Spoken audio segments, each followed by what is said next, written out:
Alrighty then, people. I know y'all are coming back. We'll give you a chance to get back as y'all come back. I'm gonna play a song. Let's see if that helped. We'll play a song while we get ready for y'all to come back in because they'll start seeing it pop up. Mic check, mic check. Yep, that's working. Good to go. That's right. Good to go. Let's go over here to YouTube. And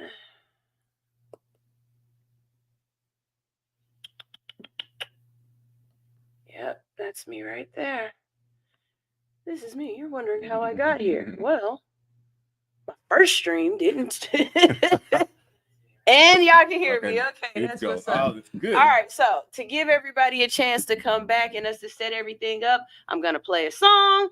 Everybody should be getting a little notification saying that we're kicking in. And let's see. This is actually my little brother. So I'm going to play my little brother's music real quick.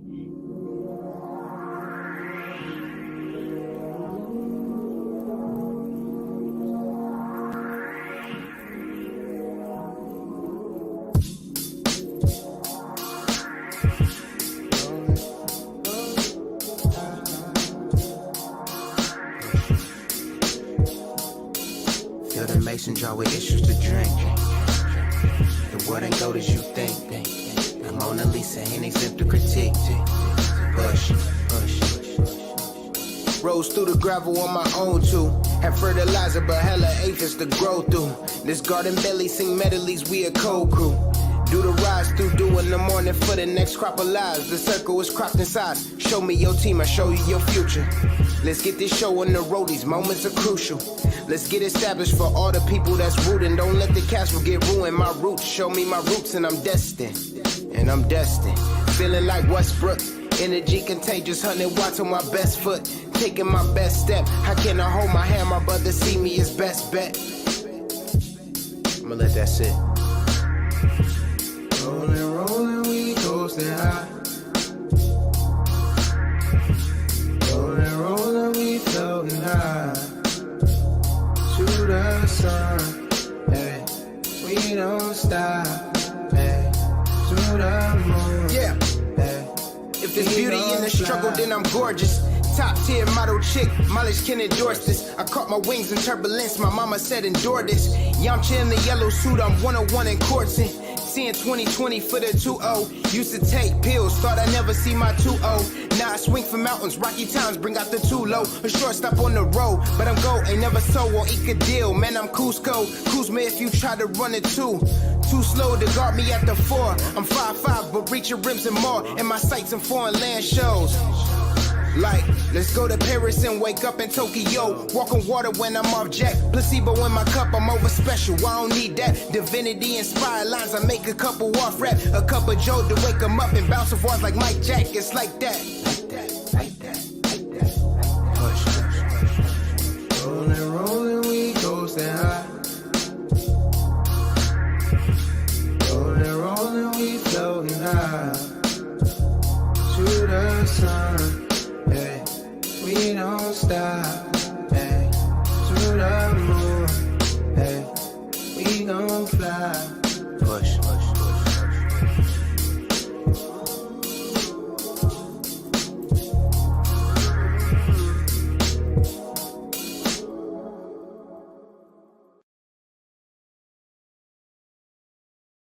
Back for everybody who let me know that it wasn't work.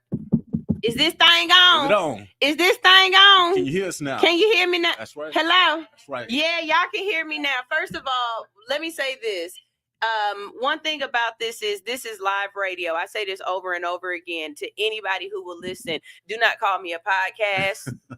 Do not call me a podcast because as a podcast, I can edit. I can delete everything else. Y'all are watching me in real time dealing with whatever it is I'm dealing with. And when I tell you, please send in a donation because your girl need a new computer. Please. Come on. This is ridiculous. My computer is older than the presidency at this point. It's older than 2 presidencies. We might got to be on the side of the street. Yeah. Because, you know. I'm saying, though, I show a toe.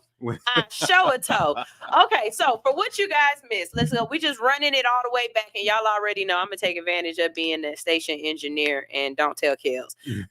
Okay, so today with me, we have Dr. Eddie Gordon in the building. What I was saying to y'all earlier that y'all absolutely missed was he's running for commissioner of Clayton County. So eventually, one, we can call him the commish, which is cool. And two, he's going to be Commissioner Eddie Gordon. That's Commissioner right. Gordon. Do y'all know who that is? That's Batman's best friend. That's right. That's Batman's best friend. This man gonna be best friends with Batman. I told him he need to put a little Batman symbol in the corner of his cards and stuff so we can know who he is. You know what I'm saying? So, for everybody out there who doesn't know me, who doesn't know what I do, I am Sunshine Reigns. This is All Hustle, No Fear. Y'all catch another episode to catch my whole intro. I'm not going through all that and wasting all that time, but I need you to know that we talk about real things on this platform. And, you know, on those days where we're just having fun and being silly, that's one thing, but I am definitely somebody who wants to be a steward of my community. And I want to talk to other people who want to be a steward of their community as well. If you allow people to do things to you without utilizing your voice, then you just got to take whatever it is that they give you. And I don't believe in that. And actually, Dr. Gordon said something earlier that that I think needs to be a campaign slogan or need to be on a shirt. But let's start some trouble. Wait, what did you say? I said you got to be a part of the problem. Yeah, you got to be a part of the problem and the solution. Yes. But the point is, you got to be a part of the problem. And what that means is you got to shake up the status quo. The people who are trying to put you in a box, the people who are trying to take services away from your community, the people who are trying to call you the DEI mayor.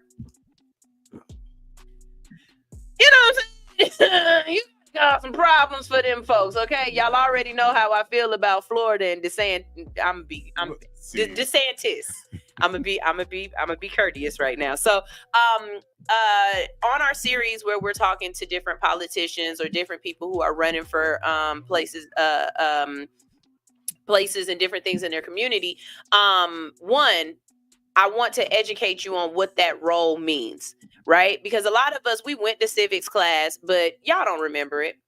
Your 44-year-old self do not remember what these people jobs supposed to do and what we hiring them for. So first, we're going to talk about that. We're also going to talk about a couple of things that are going on in the community and get his perspective on them.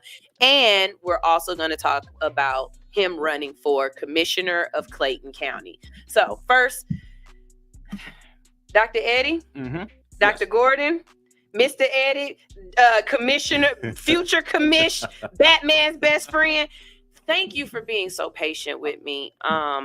Yes, I do need a new computer. And if y'all don't send donations, I don't know what to tell y'all. But thank you for being patient with me this morning. I want to start off by saying it was really nice seeing you out in the community.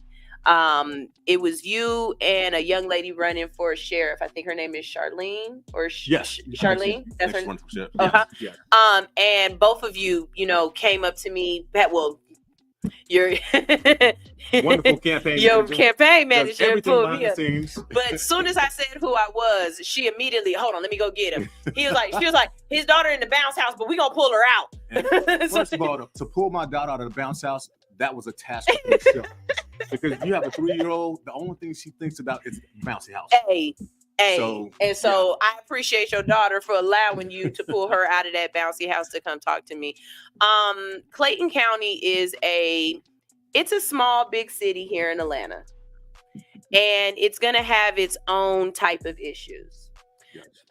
When looking up who the commissioner is and what the commissioner does, it really kind of, it surprised me a little bit that the commissioner is kind of synonymous with a mayor. Yes. And so let me give you the breakdown of what a commissioner does. Because for most people, they think, it's just a box to check whenever I go out into election. But So the commissioner sets the tax rate, the millage rate. Mm-hmm. So for everybody in Clayton County, and I keep on saying this for the past 10 years where your taxes have been going up, that's because that the board of commissioners, they've set your tax policy. Now, many, you say board, how many commissioners are there? There are 4 commissioners and 1 chairman. So it's a total of 5. Okay. And so, but people have this misunderstanding that our tax commissioner is the one who sets the tax policy. That's not the case. He enforces it. Yes, so the only thing the tax commissioner does is collect what the board of commissioners tell them to collect from citizens. And so there's a lot of different things in Clayco, as we want to call it, that are taking shape that starts with the board of commissioners. For example, zoning. So whenever a development company, so the big thing now, and I call it a buzzword, people talk about affordable housing. So your notion of affordable housing might be different than my notion of affordable housing. For example, somebody in Roswell, they may consider a $500,000 house as affordable housing. That's not affordable housing, not in Clayton County. However, the reason why zoning matters is because a lot of these developers have come from Gwinnett, Roswell, they've come from all these major cities to develop in Clayton County because they get these massive tax breaks. So as they're getting these massive tax breaks and they're getting these getting approved through the board of commissioners, the thing that sticks out in my mind, which people don't understand, is that when the board approves of a developer to come in to build let's say a home or a subdivision, with these massive homeowners association tiki houses. Everybody's house look exactly the same. So what ends up happening, the board of commissioners actually approves of that. And so what you need to understand is that even though you as a citizen, you might disagree, if your board of commissioners approve of that, it's like you really have no say so. And so that's why I'm wondering, because you're going to hear a lot of people talk about, well, I'm a great leader. I have wonderful leadership skills. That won't come out of my mouth. And the reason why leadership will not come out of my mouth is because a leader has followers. I don't want followers.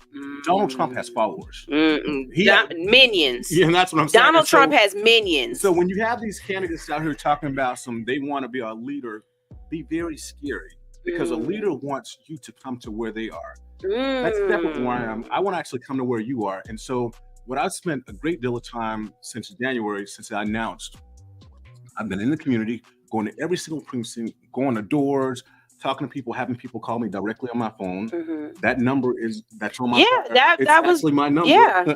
And so again, when we talk about what the commissioner does, the commissioner is very important because the commissioner is supposed to represent the people. However, the past few years, we've had certain commissioners who serve themselves. Thank you. They've gotten personal gain. You can't say it, but I can say it. And because they've gotten personal gain, so let me tell you something that happened 2 weeks ago at the Board of Commissioners meeting. The developers came from Gwinnett. The citizens of Clayton County told them, no, we don't want you guys to build this subdivision here. Do you know what the Board of Commissioners did? We're going to do it anyway. And so but one of the things they told you that so this isn't what they want. Again, I don't want to be a leader. I want to be a representative. I want to be able to speak to the highest level from government in Clayton County, which is the Board of Commissioners, on the behalf of residents. Because I keep telling people I'm only 10 minutes away from wherever in the whole entire district, because we have Ellenwood, we have Conley, we have Rex, we have Forest Park, we have Lake City, we have Morrow. I'm 10 minutes away. And so I don't mind going to somebody's house. I don't mind somebody calling me. My goal throughout this whole entire campaign is to give the power back to the people so they have a say so. And so when, let's say my counterparts, I get up there, I'm voting in, my counterparts, they decide to vote yes.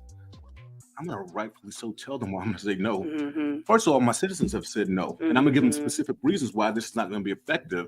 And so that's why our taxes have gone up astronomically, because they have these massive developers coming in and saying they have affordable housing. So let me ask you a question about that, because one of the things that I have been hearing as far as the housing is concerned is that a lot of the people that are purchasing the houses, maybe not the actual developers, but the people who are purchasing the houses tend to be big companies. These aren't even these aren't even families that are purchasing these houses. This is some company that is purchasing this house, that is going to own this house. So it's never a actual citizen of Clayton County that's going to be able to own this property or this land or whatnot. And they're just always going to be a renter. Sure. Is that something that we can circumvent? Is that something we can stop? Is that a us the people thing? Is that a board thing? How do we fix that? I'm going to tell you the truth. And so some people might not like what I'm going to say, but there are certain ordinances and laws that would prevent us from stopping somebody from purchasing a house. One is because we have discrimination laws. Again, remember in the 60s, even Donald Trump discriminated against us in the 60s and 70s. So because those laws are on the book, we can't tell somebody, a developer, you can't purchase this house. We can't do that. What we can do is when the developers come in and they say affordable housing and they want a tax break, we can hold them accountable. For example, the Reserve at Grant, off Grant Road, next to the Walmart, they came in on the notion of affordable housing for individuals 55 and above. Well, after a year, they go up on the prices, they go up on the rent. And so I've had several people call me and tell me, it's like, well, they're raising my rent up $100, $200, and this is supposed to be affordable housing. And so I'm sitting up there thinking, they were able to get approved by saying that they want to offer affordable housing to our seniors. But you didn't hold accountable to that. Yeah. And so that's where we are. And so again, I blame a lot of that on two groups. One is the Community Development Board, who are appointed by the Board of Commissioners. And most of those people who are on the Community Development Board are their friends, pastors, things like that. And so that's why I say I'm unbothered and unbothered. I do not, I don't know any politicians. None of them have endorsed me. I'm not speaking to anyone behind the scenes about making any deals. That's not my goal. And so my goal is to speak on behalf of the people and let them know some of this stuff is just out of control and we have to speak up. And if you don't vote, this is where it becomes a problem. Right. Yeah. So since we're talking on the topic of housing, another big issue that's going on, not just in Georgia, but just around the country in general, is squatters. So and let me say this, I am so, I'm a Libra. I can play devil's advocate, and I've had this conversation with people and they're like, why they just don't fix the squatters law? And that's a stupid law, but it's not when it's used correctly. The issue is that unlawful people have found a loophole in the law and they use that against lawful people. One of the incidents that stands out in my head is the couple who just got kicked out of their home because someone purchased or created a falsified deed. And it's because of the fact that you don't need an ID to go and do that. Now, me being the person that I am, like you said, to start some trouble and have some solutions. Well, they started the trouble. The solution is it should be really easy to say, okay, everybody got to have an ID to come do this. But instead, like the bureaucracy that goes into fixing what you see as a problem and what you see people complaining about compared to it actually getting fixed, it's like it fall down a hole. Like you're running and you don't see this big gap in the road and you just run and fall in it and you just everybody keep falling in it instead of trying to fill the hole. So let's talk about the ID issues that even with the ID, people create IDs. Yeah, this is true too. And so I've had my identity stolen twice. You got good credit. Well, because they ain't never stole my ID. Yes, you steal my ID and you gonna give it back and be like, God, dog, child, you need to be one of them folks that they donate to. So my identity was stolen twice, and how I found out, I was sitting was on a date at the Cheesecake Factory, and during that time, I kept on getting these alerts. Money, whenever some comes out of your account, you get an alert. $100 here, $100 in DC, $100 in Seattle. Like, I'm sitting right here. Where's this money? Turns out somebody swiped my card at the Cheesecake Factory. I don't know how they did it. They took a picture of it and sold it. So the ID part is not the big thing. The big thing are the courts when it comes to squatters. And let me be completely clear when I say this, because I understand some people are for squatters' rights.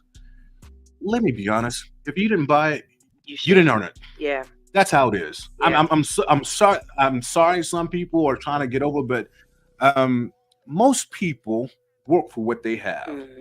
Now, it's a different story if you can't find a job. We can have a conversation where we can try to find you the job that fits your skills. But what you cannot do, and I'm completely against somebody going to somebody's home. I think in DeKalb County, I saw the lady, Army vet, was overseas, came back, and somebody moved into her house. I'm like, what is this? How is that even possible? And the thing that I find comical is that these people are bold. Like, get the news try to talk to them. Get out of my face. Me, on the other hand, I'm going to jail. I'm telling y'all right now, because I'm first of all, I'm about to go pay a bum. Oh yeah. To break it's my house. We breaking every window in here. We going to jail because you're not living in my house comfortably. But see, what they're doing is that they're using the courts. I'm going to jail. They know the courts are backed up. Now, remember during COVID, I mean, people weren't paying rent. I had a friend of mine tell me, I haven't paid my mortgage in 6 months. How? I'm sitting up there thinking, okay, when you evicted, right. Like, can we come live with y'all? No. No, I got a rule. I have a 72-hour rule. You can't be in my house more than 72 hours. Except for my godmother and my 3-year-old. You can't be in my house more than, ask my students. You can't be in my house. So that's not a bad rule. So with the squatters, it's essentially the courts are backed up. And because the courts are backed up, they're not able to handle the massive amount of cases and backlog of cases to hurry up and get those people out. Because to me, it should be a felony, not a misdemeanor. It should be a felony if you create a false lease, falsify somebody's name, and say this is your property. You've stolen something more than $500. I mean, to be perfectly honest with you, it's a felony if you falsify school records so that your kid can go to a school in a different county. And you will definitely get a felony for that. Well, so us especially, right? When Johnny and them do it, that's a different story. But so I definitely I agree with that. One of the things, so I tell y'all all the time, my dad is a mayor where he lives, and I listen to him and how he's sometimes frustrated at not being able to get things done because everybody has their own agendas. Yes. How do you work across party lines? How do you work across, as of right now, let's just be honest. How do you work across racism lines? How do you get things done? Because it feels like to a lot of us right now that we are putting people in power. And like you said, you're not listening to us. You're doing what you want to do. So how do you work across those lines to make sure that we can facilitate change in Clayton County? So I tell everybody that there's something in it for everybody. And just for the county, at the county commission level, let's say there are 4 commissioners and 1 chairman. So the commissioner for District 2 and 3, they might have something that they want in their district that they want passed. So if you want me to pass something in your district, I need you to pass something for my district. That's how it is. It's quid pro quo. I mean, that's how. I mean, let's just be honest. You touch me, I touch you back. But see, my thing is when the citizens tell me that they don't want something in District 3, no, I'm gonna clearly state my citizens said this. So no. So this developer wants to come in, from like I said, Roswell, Gwinnett, and Dunwoody, all those places, to build up what they consider to be affordable housing, and it's affecting our property tax rate because as they're coming in, they're inflating the prices of homes, and when they're inflating the prices of the homes, for example, my tax bill in 2022 was $3,500. Last year, nearly $6,000. Ooh. So when I got the tax bill, but okay, so then the question becomes, what am I paying more for, and what am I getting out of it? Like that's how I feel about everything right now. So let me tell you, it's the same thing. So let me tell you why I'm running. But I'm paying more. Let me tell you why I'm running. I went down to the tax office. It's like, well, you need to contact your local county commissioner. Contacted her, never got a response back. Contacted her again, never got a response back. What's her name?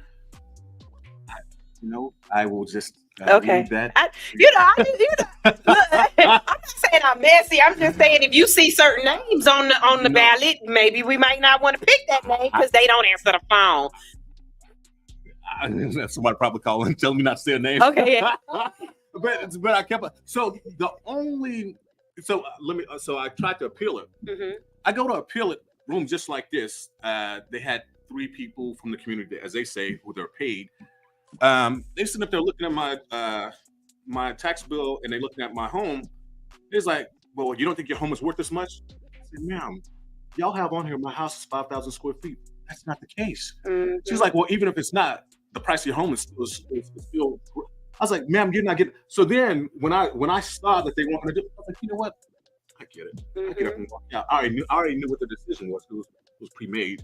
I go up to the clerk. I asked to see the clerk who's running right now. Mhm. She's sitting at her desk. And so the secretary gets out and go tell her I want to see her because I was asking for some type of form or something. She's like, oh, just tell him to go get the form online. I said, But I'm okay. standing right here. She just looked at me. But right now she has signs all over the county. Mhm. I'm running for re-election to be your clerk. Mhm. I don't. I think I know somebody else who would be a better position for that. Well, I won't say their name. I but will. Bonnie in the city. Hey, Bonnie, aren't you running for a county court clerk and you're trying to get digitalization? I can't never say that Yeah. word right. But again, I just want to tell people a process where I'm sitting up here. I'm like, what do I do? My property tax is crazy. Mhm. Commissioner not returning calls. These are all people we should be able to These reach are out people and we touch. elected. Mhm. The only saving grace and the way I was able to process it was the actual tax commissioner Mhm. who doesn't set tax policy. You know her? She actually called me herself. Mhm. She called me herself. She gave me her cell phone number. She's like, "Let me explain to you what your tax rate is going to be because the governor's office they've given everybody some type of credit." And she's like, "This is what your bill is going to be." I said, "Ma'am, thank you so much." Mhm. Was it lower? It was a little lower. Yes, Okay, that's, okay. But that I don't think people know that benefit's gone. So this year our taxes are going to go up. So this is a question I have. Don't those people be subject to the same? Like, aren't they taxes going up too? Yeah, Like but that's the they part are, that doesn't. But this is the thing. I'm going to be honest, and I'm going to say the hidden thing out loud.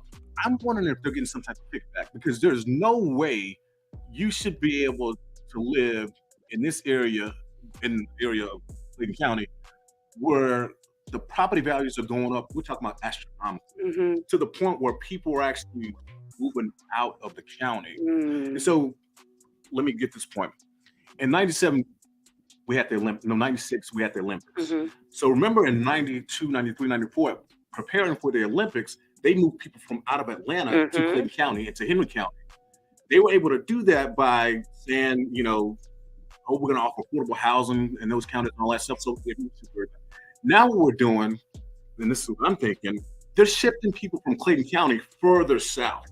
We're talking about even past Henry County. Well, no, even because of McDonough, they're 400,000, 500,000 houses. We're talking about like Jackson County, Griffin. They're moving people further south because of the prices of the homes. So people don't think that their vote matters, but the reason why we're able to get these people in office because people don't vote.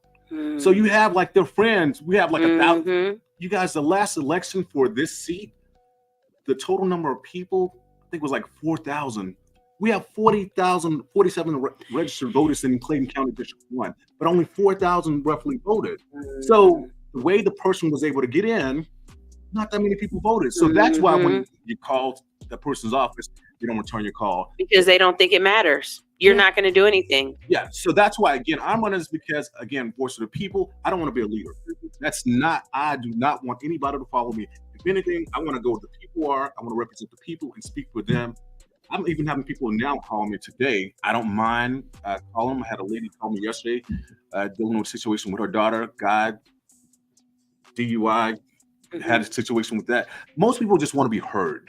That is the thing. They want to be heard. They want somebody to listen to them. And so that's something I could do. Technically, that's what you guys tell us. That's what they tell us. They tell us, go contact this person, go contact your representative, go talk to this person. And then to not receive any feedback from them, it does feel, kind of like you're just, you just kind of use me for my vote. One of the things that I always wonder about are like how certain programs are implemented. So for me right now, I see a lot of kids not having things to do after school. One of the things that I brought up that I thought is just really weird is that most after school programs and most recreational programs should be free. Well, that too, but they end around 13. So we have nothing for our 14 and up kids to do. And I had somebody say, well, tell them go work at like Six Flags. No. See, this is the thing.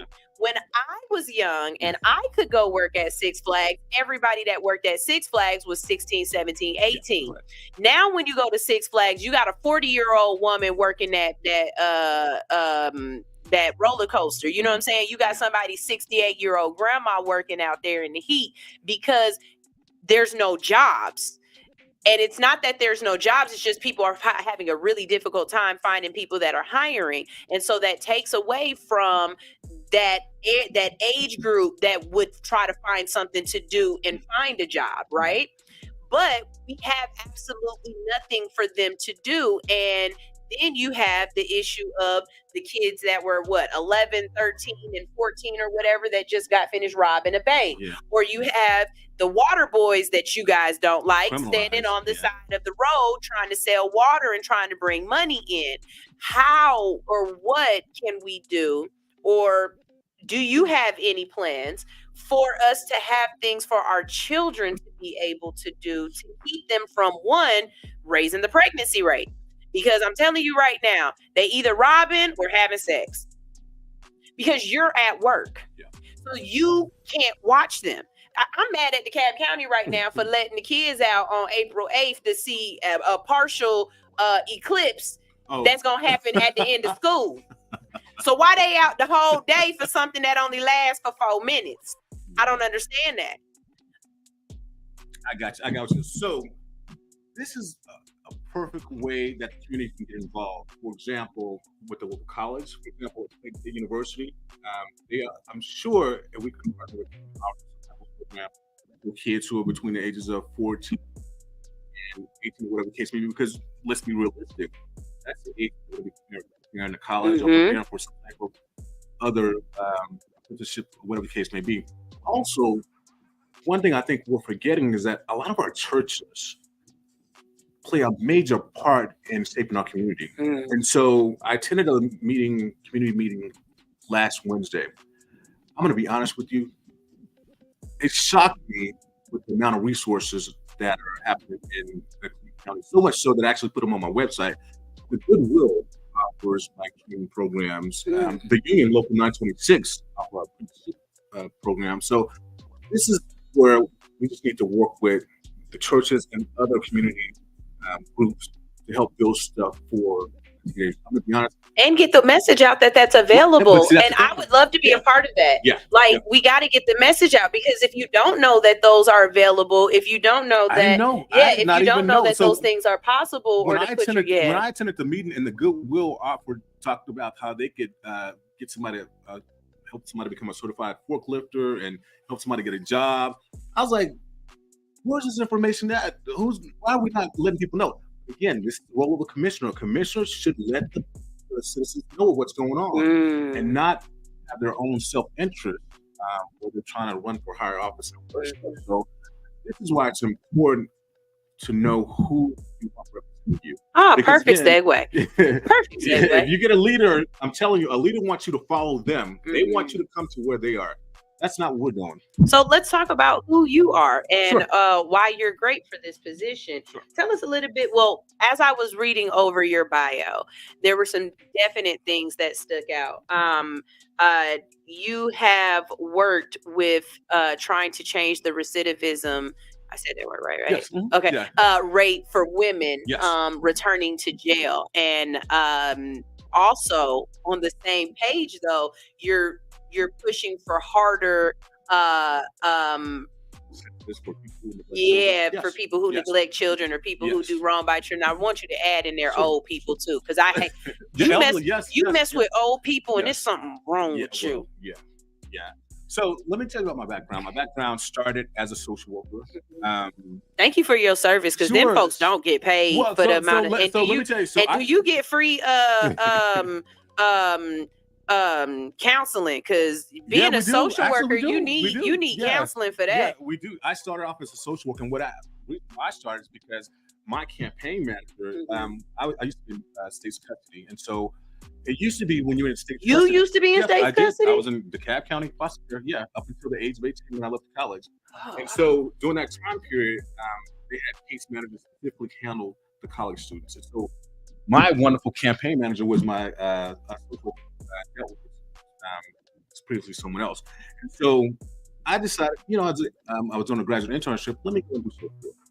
Did it, liked it, and so I continuously did it for about 10 years. However, as I was in the social work, I did like the high-profile cases, child fatalities, serious injuries. One of the worst cases I worked were a mother who killed her daughter, left her in the house for 10 days, let the kids run around the house, put mothballs around the daughter, and just let the daughter sit there and rot. And because the neighbor said they smelled something from the home, that's how they were able to find the young lady. When I went to interview her in jail, the puzzling thing to me is that I was thinking, was this a system failure or was this just somebody who just didn't care for her kids? And I'm gonna be honest, I could not answer that question, but it was scary to me that other children were in the home for dead sibling.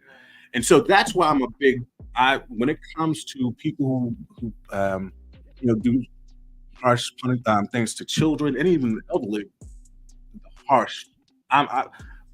You don't have no sympathy. I don't have sympathy because children are impressionable. Innocent. Not only they're innocent, but they capture every single thing. And if you ingrain like hate and all this negative stuff, energy in children when they're little, how can you expect them as an adult to be able to have empathy, to act right and stuff like that? So that's why I'm harsh on people with sentences when it comes to children.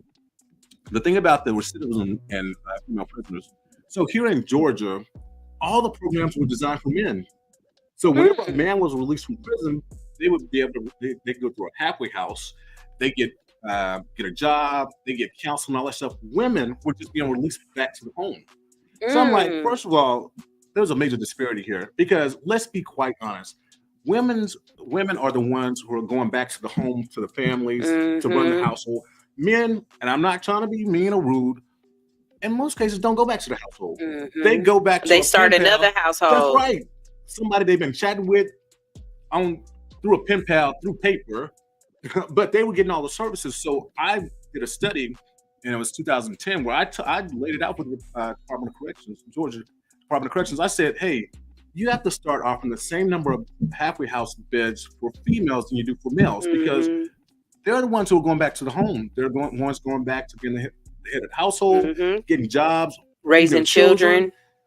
The men are going back, in some cases, like other areas, moving to different states. And so they recognized and they admitted that they were wrong, and they actually created more beds in the halfway house for females, which is a very, very big. And oftentimes what people don't realize is that if you're not able to fix something if you don't identify the problem. And so the reason why I identified that problem, because I just thought it was very odd how, first of all, the female population and prison population was increasing because they're taking on some of the roles of men where they're killing their husbands. I don't know if it's because Tay done done some, whatever the case may be, but they're taking on. Okay, look, don't try to be mad at me. But I got a theory. I do. I got a theory. What's your theory? Y'all are releasing kids that got 504 plans and IEPs into society without any paperwork. Yeah. And we can't tell the difference. Not only that, y'all putting people in office. We can't tell the difference until it's y'all too putting late. them in office. You know what I'm saying? Because in school, they was all in a class together. Right. That's right. They all rode the bus together. You secluded them. Once they graduated, and now they the manager at the Family Dollar. And I'm like, hey, I need my money back. And you talking to me crazy. Now you know what? Just let them have it. Let them have it. You can have the money. I don't even ask for it. Just have it. Just because I don't want no issue. I got a little one to go home to. So you know what? No argument. Just or whatever. Hey, I'm trying to tell you. The next time you think it's a Karen, it might be an IEP. I tell people. I tell people. I don't argue. Just have it. Have right at it. I'm for real. No, but it does seem like and feel like the climate of America or of our society right now is really hot. Well, and that's because everybody is on red right now. Like everybody is ready for. Trump was allowed to do some stuff, and he's still allowed to do some stuff. So that goes to the point of, people saying, are people treated equally? For people who say that people are treated equally, I was a deputy sheriff, and people would always say, well, police officers, we treat people saying, no. Mm-mm. First of all, I got a police officer friend who, even when he's not at work, everybody is a perp. Like with that word. And I'd be like, you can't call everybody a perp if you looking at it. Yeah. Okay, so maybe this is a great question to ask you. Sure. Everybody laughs at me on my platform because I'm like, one day I'm gonna run for president, like Sunshine for President 2050. Trump to do 50, right? And that's when I started saying it. That's exactly when I started saying it. But one of the things that I feel as though we need to recognize and we need to implement is that these police officers need to have a PTSD check at least at the minimum twice a year, but I say quarterly.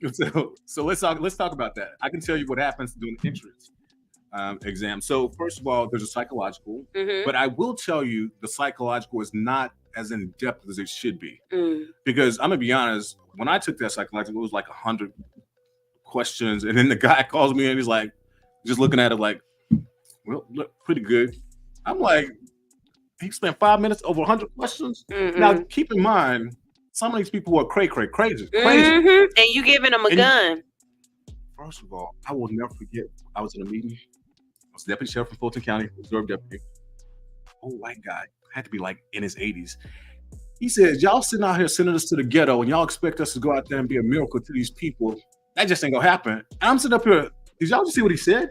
This man got a gun. He 80-some years old, and he talking about some y'all sending him to the ghetto. So if he already has this preconceived notion of a group, what are you doing with the when you're by yourself? What are you doing when you're out there and there's no one that can hold you accountable for how you're talking to people or how you're not listening to people? I think that's a very big part of it. If you come to a scene of a crime, or you come to the scene of an accident and the people are trying to explain something to you and you're not even listening. And you arrest the guy who's asking questions, like I think they arrested they tried to arrest the guy, he ended up dying. So stuff like that. So it's also, I'm going to say this, oftentimes people have a little man Napoleon syndrome, whereas you will often find people, a lot of police officers, in some cases, I'm going to say all, but, when you disagree with them, it's like they're tolerant. It's like it's something elevated in their brain. It kicks in. And so this is where, even in Clayton County right now, we're having people run for sheriff. And what I keep on saying is that they keep on coming to the Board of Commissioners for additional funding. Every single thing doesn't have to be solved by money. Everything. One question I would ask is, where's their reserve unit? Because you have I think I saw like $3 million in overtime pay. Your reserve unit should be in. Nobody should be getting overtime pay if you have a reserve unit. Because the reserve unit, people don't know this, but the reserve unit, they do the exact same thing. They're certified police officers. They have arresting powers. They testify in court. The only distinct difference is that they have a full-time job. So, for example, when I was a reserve deputy, I would work at nights and on weekends. So that would alleviate a lot of the costs for Fulton County because they wouldn't have to pay because I was doing it for free. So that's what I would want to ask the sheriff in Clayton County. Whoever wins, what is your reserve unit? How are you using them? Because coming to us every single month saying you're $10 million in the hole, that's not good enough. But that also shows that you're not a good leader, as you were saying, because to lead also means to manage. Also know about budgets. You obviously ain't managing this right. And in any other position, if you kept coming and say, I need, eventually somebody would be like, are you in charge of the girls? Are you in charge of the girls? Well, every time it's time to count money, we coming up short. So either you stealing or the girls are stealing. I don't know. You know what I'm saying? Something else is real big, as I noticed the Board of Commissioners, they love giving people raises. For example, if somebody's making six figures, why would they need a raise? What? the people that are below you are making $30,000 or $40,000, and you're gonna give a director who's making $160,000, $20,000 raise? No, I'm sorry, I'm gonna vote no. No, that's unacceptable. If the people below you are not getting a raise, then you shouldn't get a raise. So it's like it's the thought process where it's like they're using the citizens as I think a cash bank, where they're raising our taxes and they keep coming to us saying that, oh, we have to pay for this, we have to. Where's Robin Hood? So the big at this point, where's Robin Hood? Yeah, the big because it does feel like that across the board with everything, even with shrinkflation. It's like we know that these corporations are making everything smaller, but raising the prices. So orange juice. At what point? At what point do we say, "Where's Robin Hood?" To hit up Sheriff of Nottingham and bring us our money back. So let's because I'm looking at the time too. First of all, let me say this: anybody who if you know, I'm gonna cut the radio off, but I'm gonna leave this on. Oh yeah, we're gonna keep it going, all right? Because I'm what she said, I'm reclaiming my time. I'm gonna reclaim my time. Even when I'm elected, I'm coming back. Because I love it. This is a platform for me to speak to the residents of Clay County and also everybody. And for y'all to speak to us. Yeah. So this is part of it as well. We're live on YouTube and Facebook. You are able to jump in the comment section and pose questions. Any questions that you put up there, we are definitely going to go ahead and ask. But we just have some other, different topics that we want to hit on. This is always a real casual conversation because I want to get to know the candidates. This is one thing about it too. If you already know where like the baseline of this candidate is, or you can see where they're coming from, you can understand their background, then you can kind of tell if they're in line with your views. Some people don't want to tell you anything about them or what they're thinking. They want to only, right. Yeah. They want it only scripted. If that's what you want from me, you're going to be mad because I can't tell I can't feel the vibe. I can't tell if like, when I come, if I can talk to you now, then that means when we come to the council meetings that I should be able to talk to you there too. Yeah. You should be the same person. You know what I mean? So if I feel as though here you're receptive, then I feel as though there you can also be receptive. And one thing I was very clear when I came out, I didn't want to see the questions. Yeah. I'm not scripted. I want to be organic. Whatever you feel you need to ask me, feel free to ask. Yeah. So since we're talking a lot on the laws and logistics and things like that, let's jump into some things that are going on around Atlanta. Okay. Or around the United States, because I got something. Y'all know what I'm about to bring up too. What you about to bring up? So first, let's start with Cop City. Okay. I'm not going to sit up here and lie and say I'm well versed in what's going on with Cop City. I saw that a group of people have been protesting in front of Andre's home. I understand that there are people that the location that they chose is one, I believe, a location that has some unhoused people trying to utilize it. And two, I believe I heard somebody say it's like an Indian like it's a special burial ground. Right. And so I've heard that side of it, right? Sure. On the other side of it, it's like, why do we need a place for the police? Sure. So let's get into break it down. So let's get into it. Let me give a disclaimer because one of the vocal advocates, pastor, I went to high school with Kiana. Wonderful pastor, great job protesting against Cop City. Let me say this about Cop City. The notion behind Cop City is to have all the training, fire station, police, and all that in one area.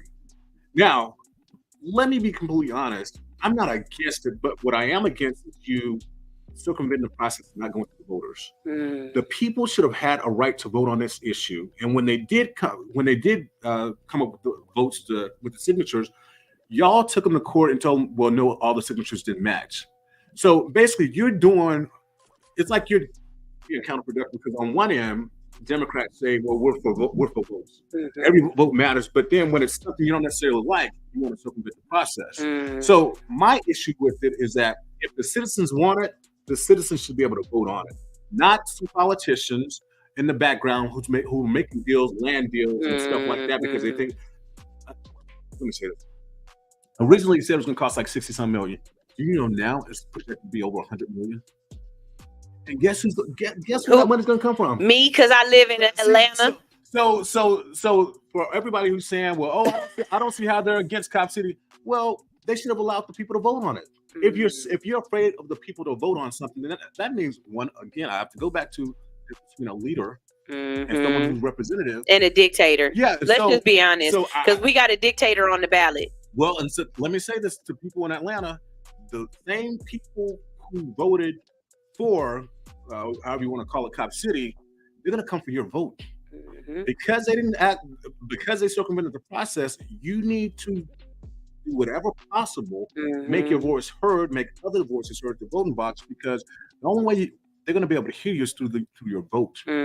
Protesting, I'm the first person to say, I always say when the union protests, I'm going to be on the front line because I believe in every single thing that they believe in. But what I want to make sure is that behind that protest, we have legitimate actions such as voting. Because if you don't vote, these people are able to do whatever they want to do. So that's my whole thing about the Cop City. I'm not for or against. It's what the people want because it's in their. Somebody lady made a wonderful statement. She said, "I don't want a helicopter flying over my backyard." I'm like, no, she's right, because if she's trying to sleep and you got helicopters, you got this training center over here. That's messing up her way of life. So all these politicians, they don't live near Cop City. So where exactly are they trying to put it? For people who don't know, where exactly are they trying to put it? It's on the border of DeKalb. It's like on the borderline of DeKalb and Fulton. I'm going to be honest, I don't know the exact area, but I know it falls on the Fulton County line, but it also because they have to get the state commissioner Norman's approval because part of it is in DeKalb County or something like that. So, but I do know people still live in the area, and so do you want a helicopter hovering around your home at 12 a.m.? So since we're talking about putting things where places where people don't necessarily want, well, let me put a pin in that, because I got another question about things going on around the country. Okay, y'all, I'm gonna bring this up until somebody do something about it. And so you a cop, and you used to be right, still certified, and you also work with people who do things to kids, right? Yeah. And you don't like that. Correct. Memphis, when is y'all gonna go? So for anybody who doesn't know, it was a young lady about a month ago, right, who had her daughter at work with her as an esthetician, and she had her daughter, or at least she claims that her daughter waxed 24 women. And when I say waxed, I'm not talking about arms, underarms, or legs. I'm talking about intimate, private parts. I'm talking about legs open, face down type. You know what I'm saying? Just in a place where a child should not be. And me, I am a certified cosmetologist. That is my realm. So it hit me differently because, one, that baby don't have the dexterity to pull nothing off of nobody. She don't even have the dexterity to really lay the wax correctly. So why is she there? Why is she down there? Not only that, but her hands ain't big enough to put on the gloves. So you got this little girl touching these people with her bare hands. And there are so many communicable diseases that this baby could have caught or been, They got the mom, and they took the baby away from the mom and the other kids that she had. But them 24 women who allowed, if that's really what happened, them 24 women who allowed that child to be in that position on them, I think they need to be held accountable. They do. What say you? I think they need to be held accountable. The only drawback, and I'm not defending it at all, but oftentimes when you go in a place of business, you expect people in there to know what they're doing. So they probably thought the little girl was probably just helping out the mom. Wrong as it, again, it's wrong. But I'm just thinking of anybody who would go into a business. For example, I'm coming in this is your home. Because this is your home, I want to make sure I'm going by your guidelines. So I'm not going to just get up and go and touch something.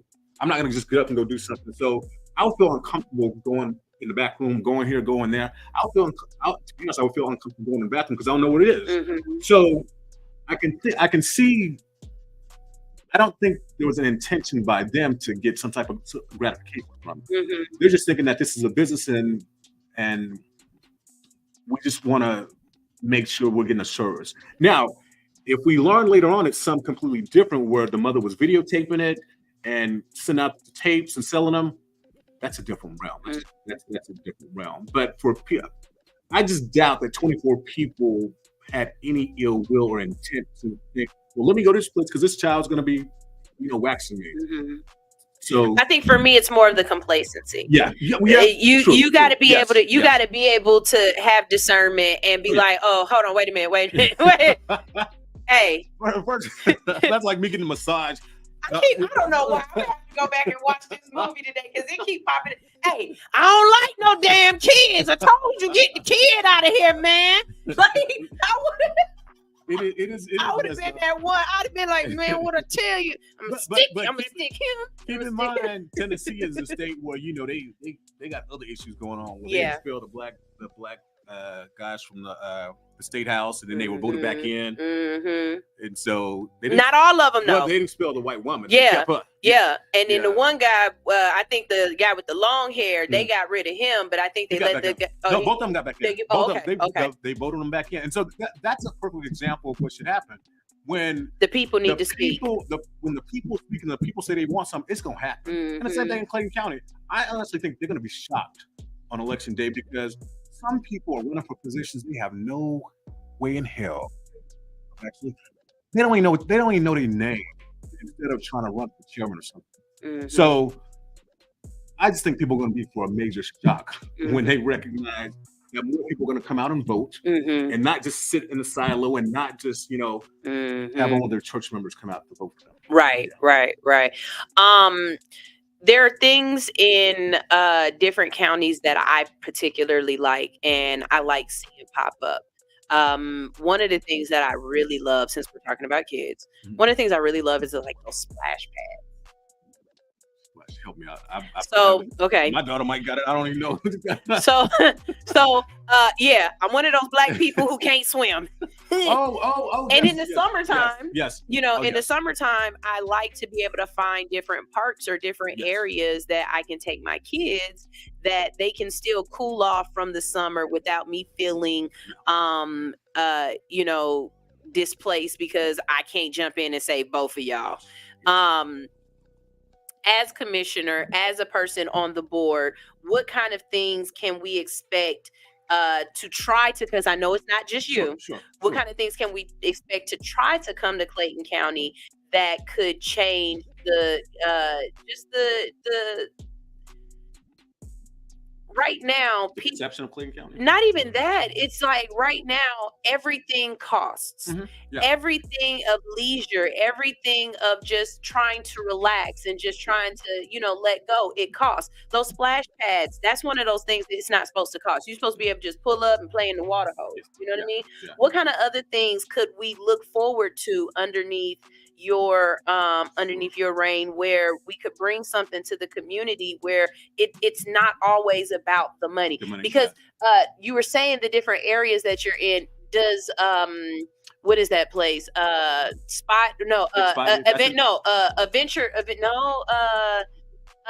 Where the big roller coaster is down in Six Flags. No.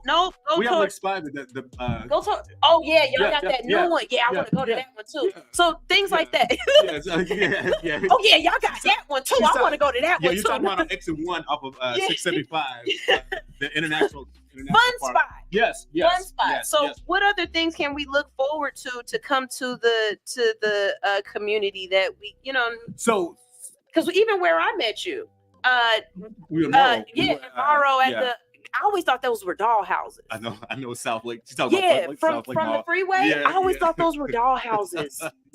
I thought when I got there, it was so cute. It was like just how people don't know. People don't know, and that's so some of the things that what I want to focus on is what we talked about earlier is that 13 to 18 age group, because when they don't have nothing, or they said there's nothing to do, they kind of find struggle. So the splash pads, I'm gonna be honest, it's my first time hearing of it, because my daughter's been in swim lessons since the age of 3 months, and that's because water, kids in water. Hey, no, change the narrative, sir. Change the narrative. I can tell you one thing: you won't find me in nothing over 4 feet, and you'll never catch me at Lake Lanier.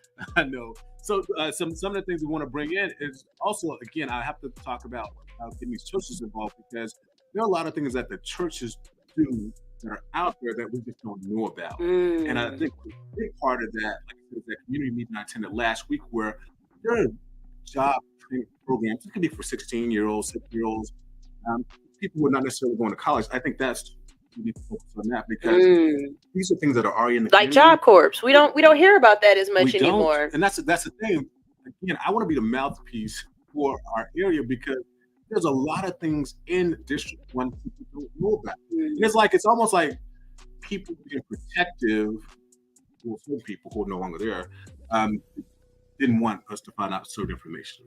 And so what my job is going to be is to dish out that information from a website, have the communication persons dish out stuff, because there's so much stuff out there to where we're going to have it so that our kids are not out here fending for themselves. Something else I want to strongly advocate for is partnering with our sheriff department, because even though after we have a negative perception of law enforcement, let's just be honest. Isn't Shaq one of y'all sheriffs? No, he's in Henry County. Oh, okay. Yeah, he's in Henry County. But Shaq one of y'all sheriffs. I've been trying to get Shaq on here for a long time. To get him on? Man, if you know Shaq, tell him I said I want to get him on. But partner with the sheriff's office so that we can show our kids that the different side of law enforcement, not just running from them. Show them like what happens and how we protect people and things like that. So just change the perception of law enforcement, because you never know. Some kids might want to get in law enforcement.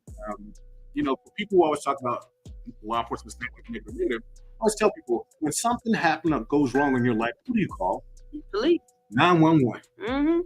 And so I just want to change that perception, and that way we can partner with the sheriff's office, whoever the sheriff is, we have an election, develop something with our teenagers. I like that. I like that a lot. One of the things that just it sits with me is what you're saying. When it comes down to it, the thought process, when we put together, everybody always like the forefathers, this is their idea of what, this was supposed to be. We need people that listen to us. If you're not listening to what my issues are, if you're not listening to what possible solutions can be, if you're not listening to the people, then they're not going, whatever's happening is not going to be beneficial for everyone. One of the things that I talk a lot about are sidewalks. So I grew up in California. I never took a school bus to school in California. I took the city bus to school, but we also had sidewalks. The fact that it's so many neighborhoods that, like, driving down, what is that? Yeah, you see all these people, and and this is what's crazy that you don't think about, right? For the pedestrians, right? Is that one, they're walking on the shoulder. There's not even a curb. They're just literally walking on the shoulder. Two, if it's raining, if it's muddy, if it's flooding, now they're having to walk through the mud, dirt, and all of that as well. You know what I mean? Or be splashed by cars that are coming by because they are literally right there in the road walking. And we're not even going to talk about the fact that it's not a lot of street lights and half y'all walk down the street in black. Yeah. So, that's always been an issue to me. I know it's not something you specifically can do, but the fact that we don't have MARTA that runs out there, you know what I mean? We need sections, right? We need. They have been talking about, which I'm going to even advocate strongly for, increasing some of the bus line MARTA speed there, but the sidewalks is which you bring up is very important, because off of Grant Road, where the Walmart is, that area needs a sidewalk. Behind, at the end of Grant Road, there's an industrial area where the residents have been complaining forever that they need sidewalks and the roads are dilapidated. Same with Jonesboro Road. That road, it's a killer. Mm-hmm. And actually, one time I was, I think in February, I was up putting a sign, and the guy said, "Is that you?" I was like, "Yes." He's like, "You need to have somebody come over here and fix these the sidewalks because this is just messed up." And I was like, "You're right." And so I went outside to the convenience store, and there was just cracks through the whole entire. So which means, and so for anybody who doesn't understand why cracks means a lot, okay, if you are a woman and you are pushing your stroller, you can't push your baby stroller. Exactly. If you are disabled and you there's no way. I ain't never seen nobody in a wheelchair nowhere over there, because how, Sway? How? You take away people's ability to be able to be independent. Like we were saying when we first started, I work at nursing homes, or I used to work at nursing homes. When I would, there was one particular that's over by that area where the guy, he would get in his little, his little, and be on the street. In his scooter, and I'd be like, Mr. Johnson, you can't do that. He'd be like, well, where am I supposed to do it at? Because he wanted his independence. He'd be like, I'm about to go down to Burger King real quick. And he'd get on his little scoot, and he'd be in the middle of the street. And everybody else is having to slow down for him. But there's no reason why this man shouldn't have been able to be on his little scoot on the sidewalk. And the sad part is that I'm sure, like him, there are many other people in the same position. But the drawback is that even if they probably tried to mention something to the previous person who was in office, I would question if they would have got a phone call or return call. So what it is just somebody listening to them, bringing that to the board, because again, sidewalks are important. That affects people going to work, traveling to certain sections. And get this, if somebody gets into a wreck, somebody hits somebody because the sidewalk is messed up, what are they going to sue? The city. No, the county. I'm not sue the county. And once they sue the county, where's that money going to come from? You. Because I don't live in Clayton County. So I live in Atlanta. It's coming from you. So it's a bigger picture. And something else I want to say is that for everybody who's going to vote April 29th through May 21st, do this. The people that are running, see if you can call them. If you cannot call or reach that person, that should tell you something right there. Because everybody's grandparents told, there's always saying that believe them when they show you who they are originally. So all these people up here now talking about running, that they're going to change, they're going to work with people. Have they done it in the past? Trust comes at the intersection of action and words. If you haven't been able to call this person the past 3 years, what makes you think all of a sudden right now they're going to stop what they're doing to answer your call? They're not. Oh, that's a good one. Well, we can't all have the best. I'll find some phone numbers and throw them out and be like, I dare you to call them and see who answers the phone. Everybody know my number is 678-210-1895. I'm sorry. I mean, the media person in me almost said, wait a minute, we're live. Don't tell them that. But I forgot. My bad. Go ahead. Tell them again. It's sure. It's 678-210-1895. I text. I pick up the call. Now, if I don't, it's because I'm probably on a call with somebody else or my daughter's. She playing Roblox. Yeah. So, but again, you need to be able to reach the person that's supposedly representing you. And all these people who I put in quotation leaders, they keep on, they're the best leaders. Be very weary and ask them, what have you done for me lately? And if they haven't, you're going to be in the same position you're in right now, trying to reach somebody, and So one thing that my constituents would be mad at me and say, you didn't ask. Here at All Hustle No Fear, we are definitely cannabis advocates. I keep a 3-5 on me, not a smokable one, just earrings. Because you said you work for the police office, so I'm just talking about earrings when I say that. I ain't got weed on me, folks. But because I can't smell it anyway. Yeah, and you won't. Can you tell us about the cannabis laws in Clayton County? What kind of laws you would push towards? Yep, there it goes. I got flagged cannabis. As soon as I started talking about cannabis, they flag you. Yep.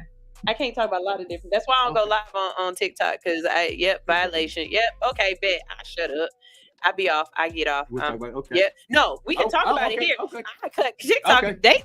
Bye. Okay. Because I'm having my conversation. TikTok just won't be privy. Y'all better catch me somewhere else. But cannabis. So each county, and even some cities have different ordinances. So let's start there. So, what is the ordinance in Clayton County? If you get pulled over right now and you have cannabis on you, what happens? Do you get a fine? Are you going directly to jail? So let us know. Kill me on this. I don't know the specific ordinance for Clayton County. Okay, well, I need you to next time I talk to you. You will. Okay, thank you. That's a bit. But I could tell you, I doubt that they will probably arrest you if you have like a gram or something like that. Okay. First of all, our jail is overpopulated. Okay. And they might give you a ticket, or I might just tell you to blow it out or something like that. I highly doubt they'll take you to jail. Okay. So just think about that. Now, a lot of people ask, am I for marijuana use? You can do whatever you want to do in your house. Whatever you want to do. Where I have an issue with it is when people are smoking out in public around children. Like when you're going into a restaurant or something like that. But that's the same with cigarettes. Yeah, I don't want to walk in. I hate being able to trying to walk into a restaurant, as you're saying, and the people are standing directly in front of the door and you're blowing the smoke out here. And that's not fair. What gets me what gets me and what ticks me is when I walk in the gym and somebody's smoking right there as you can. So you know me, I act a fool. Really? We're doing this right? It's like it would be better for you just to go on a treadmill and just go ahead and clap along. You're sitting up here smoking. Why you get the gym? So I get you. Like, don't do that. But again, people, as long as whatever you do in your own house, that's on you. But public, that's different. Okay. So definitely, if there were some ordinances that came up, we would have your support. Oh, of course. Yes. Awesome. Yeah, awesome. Yes. No. And actually, anybody who wouldn't support, they need to probably go sit down because they probably prohibition laws are crazy at this point, because it's like you allow people to ingest or to do so many other things that cause people to go a little woo-hoo. They just want to find a way to tax it first. Yeah. Once they like cigarettes, once they tax it, we're gonna be good to go. Once they tax it, I will stand on this until it happens. But in my mind, once our neighbors, our neighboring states, legalize it for recreational, for the ability of we already do it for medicine. We already do it for medicine. Very, like epilepsy and stuff like that. And the thing about it is that you still don't have a place where you can purchase the medicine. See, that's the issue for me. Allowing me to take the medicine, but I get in trouble if I ship the medicine in. I get in trouble if I have the medicine caught on me. And then this is the thing about Georgia as well. On the books, it's just it's the floral. But the concentrates. You going to big jail. You going to big jail for the concentrates. You going to big jail. Like, I should be able to consume my medicine the way I need to consume my medicine. I know a lot of people are against vapes, but and I'm not talking about vapes in tobacco. I'm talking about cannabis vapes. And if you get caught with a vape, we had Brandy on last week who let us know you going to big jail. You going to jail? You going to big jail. Okay. You going to big jail for them vapes. But like you were just saying, it's the smell. Okay, I can't consume cannabis and then smell like this and still feel professional. But I can hit this vape 1 or 2 times and, you know what I'm saying, get the same effects, still consume my medicine, and I don't smell like a pound. You know what I mean? But the fact that you feel like we got to figure out a way to meet technology with laws as well as prohibition. I will always stand on this and say we have to get to a point where it's not a Schedule 1 drug anymore. It cannot be a Schedule 1 drug, and you have states that have legalized it, and we're the United States. At this point, I don't feel as though we are the United States. We are individual parishes and countries. But the federal level, thoughts. At the federal level, they are getting on track. It started with Obama, And Biden is trying. Well, that's because he tired though. Well, yeah. Let's get so okay. Let's get on Joe. That's what I want to call him. We have to take into account. I always tell people 81 years old. It take a little bit longer to get places. You're right. But the alternative is criminal. The alternative is a dictator. Well, he already said he coming in as a he used those words. That's not my word. Them his words. So I like to tell people to go back to 2016 where people were saying there's no difference between Hillary and Trump. And I'm like, now after COVID, the major difference. I assure you the response Hillary would have been 100% different than Trump. And anybody who's just staying on the fact, well, I make more money with Trump. Yeah, but making money and losing, making money and losing your rights are two different. Not only your rights, but your life. Right. I was just about to say, what does it matter if you making more money if people can still hang you from trees and the DOJ is not going to jump in and do anything about it? The fact that we've had multiple people that have been killed in ways that look, I'm gonna tell you something. Right. I'm gonna tell you something right now. There's not one black person in the United States of America that is going to commit suicide by hanging themselves from a tree in the middle of a city. And you three cases like that with Mississippi. Say it again. We got some. It is shocking. I do think they need to. And the fact that the DOJ hasn't done anything about that, or they not like that. That right there is taxing on me because all I hear is Obama standing up there saying Trayvon Martin could have been my son. He looked like me. And when y'all say that Trump isn't a racist person, go back and look and see what Trump said about them boys that the Central Park 5. Go back and see what he actually did. He said they should be hanged. And they were innocent. You see what I'm saying? So don't just go off the fact that you might have got a tax break or whatever else. My homegirl was telling me, she was like, she just realized because of Trump's taxes, she ended up having to pay more in taxes this year because he wasn't taking out the same amount of money out of her paycheck. Not only that, but they changed the structure. So people need to realize the structure that was changed previously before. You guys remember when we listed number of deductions where it was like 0, 1, 2, 3, 4, 5, 6, 7? You guys know they changed that. It's only 2. It's either married or head of household. Married or head of household. So when I was teaching in the Virgin Islands, they said, you gonna put married or head of household? I'm like, I can't put no 1 or 2 or 3. She's like, no. I'm like, when did this change? I'm like, what? So people, and then these people who are making 6 figures always complaining, talking about, my taxes. Again, you ain't gonna be able to take the money with you when you're 6 feet under. Exactly. So all these people who got COVID, they were mainly one. Oh, I don't want to wear a mask. I don't want to wear a mask. But then didn't show up for work. Your corpse will. Well, so it's like people, and I know we're saying this. It means you have to understand your voice is your vote. And if you don't really say anything, a lot of stuff tends to happen is be on you. So we have a lot of people in the comment section, and I don't want to ignore you guys at all. I want to definitely give you guys a chance to ask questions, but I have used up every single minute that I could use on Hits platform on air. Okay. But there's not another show after me right now. And so I can stay on for a little bit longer. What I'm going to go ahead and do is I'm going to give you guys a chance to drop your questions in the comment section. We're going to go to a quick commercial break. I am going to end my live on the Hits 92.3 radio platform. If you are listening there, thank you so much for staying and staying tuned in. You can watch us or just turn it on and listen. Because if you driving, I don't want you watching me. Okay. But you can turn on to YouTube at All Hustle No Fear. We're also on Hits 92.3's Facebook and their YouTube platform as well. You can drop your questions in the comment section. When we get back from this commercial break, we will be answering your questions. And of course, we're going to give the future Commissioner Gordon, who knows Batman, a chance to stand on his soapbox and really just let you guys know why you need to vote for him, because he's not a leader. He's not a leader. He's walking with you. And I absolutely love that. We're gonna go ahead and play some music. Y'all know I love this song. This is Amnesty Lady featuring Chloe the God. Drop your questions and we'll be right back.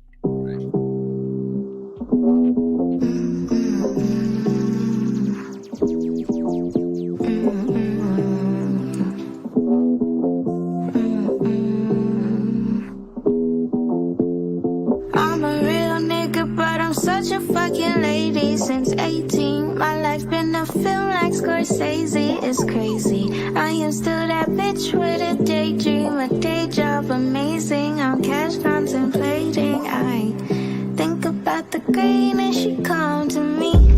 Invite her over when I want some company. I love her and she got me living comfortably. I need to pick me up, I pick me up some money. I got it out the limo with eyes. I think it's in my blood to cry. And niggas like to undermine, but this big Mindy bow with the underline. I'm a real nigga, but I'm such a fucking lady since 18. My life been a film like Scorsese, it's crazy. I am still that bitch with a daydream, a day job amazing. I'm cash contemplating. I think about the green and she come to me. Invite her over when I want some company. I love her and she got me living comfortably. I need to pick me up, I pick me up some money. I just dug your bro out and then I took his hoe out. Told me showing skin is a sin, I took some more out. Like I could give a fuck about your rules and regulations. I could give a fuck about the bullshit that you saying. I got bigger balls than any nigga you know. I take all my calls on my other cell phone. They like, oh wow, she about to blow, they late. But anyhow, nice of you to show. I'm a real nigga, but I'm such a fucking lady since 18. My life been a film like Scorsese, it's crazy. I am still that bitch with a daydream, a day job amazing. I'm cash contemplating. I think about the green and she come to me. Invite her over when I want some company. I love her and she got me living comfortably. I need to pick me up, I pick me up some money.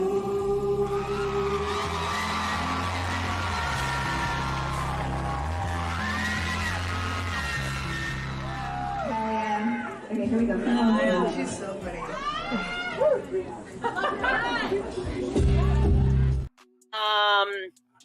So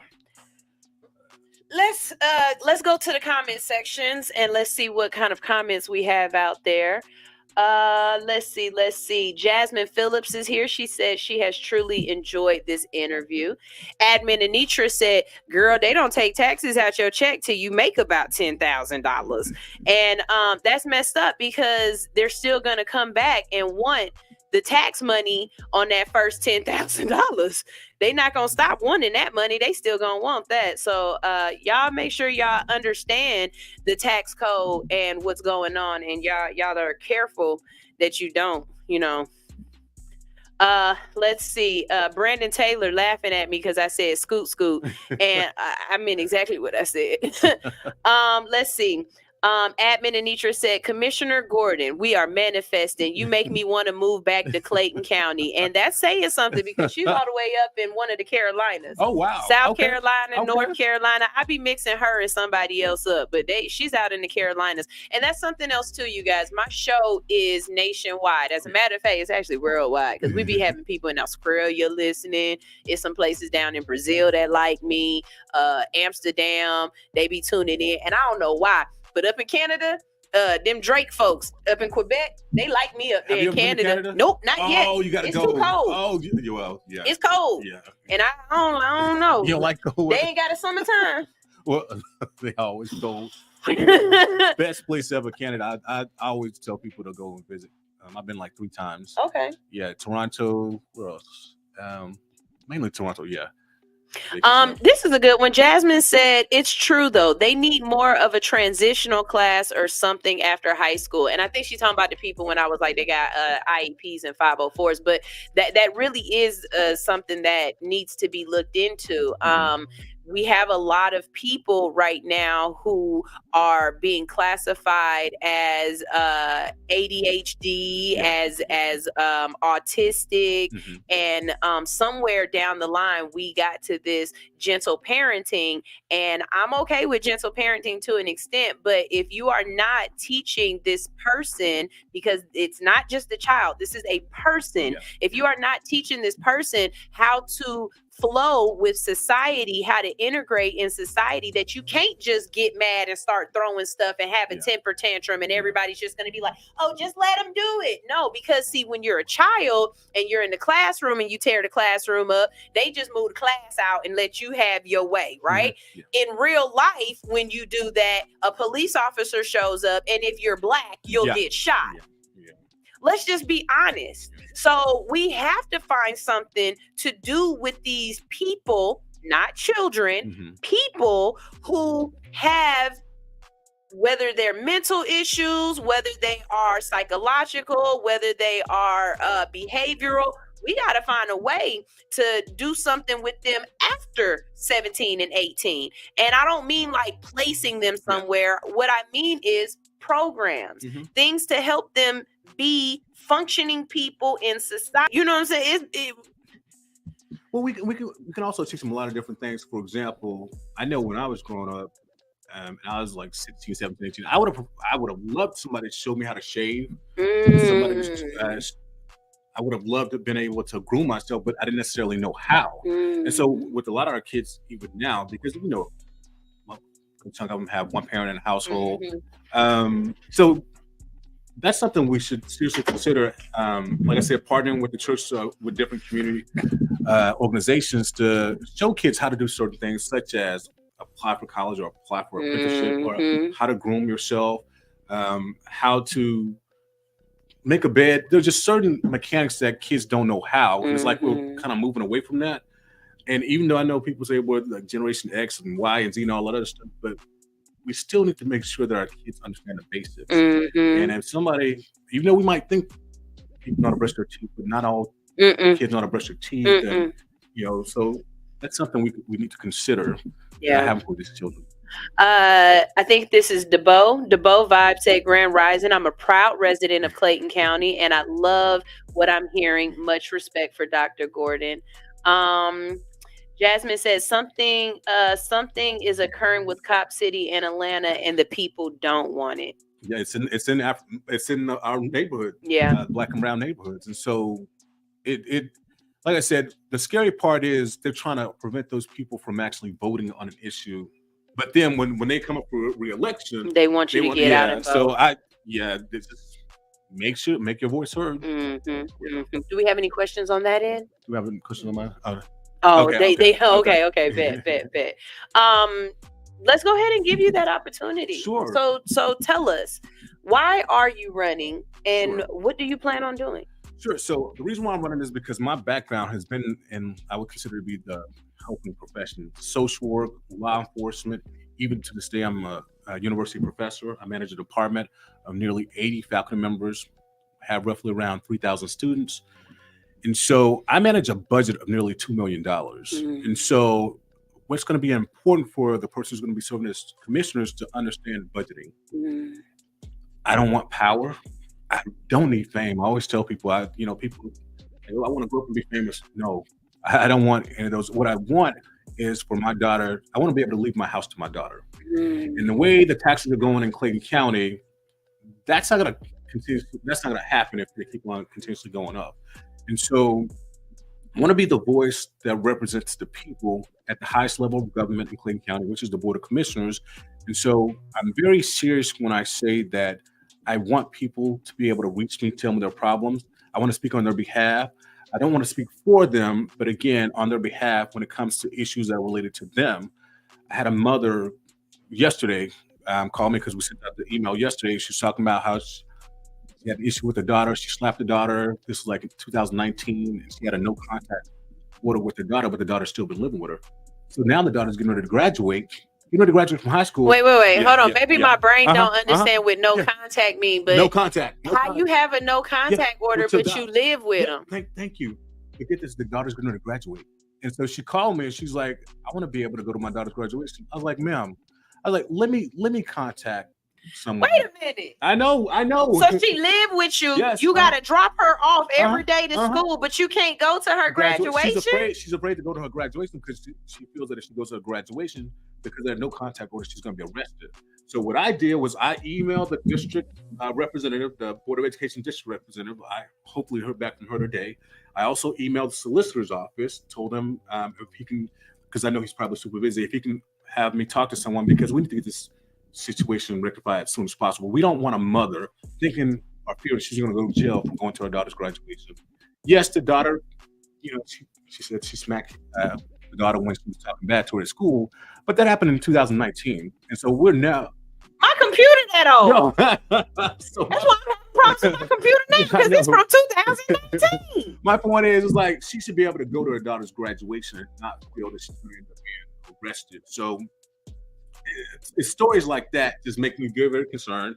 So she sent me all the. Can you put me in contact with her? Because I'd like to just interview her in general. Because I will send it to you. How did we get here? That don't even make. It don't make sense. What judge was it? And what judge did y'all vote in that allowed this foolishness? Send you her information. Not only that, the same thing with the reserve at Grant Park, where the community was for people who are 55 and older.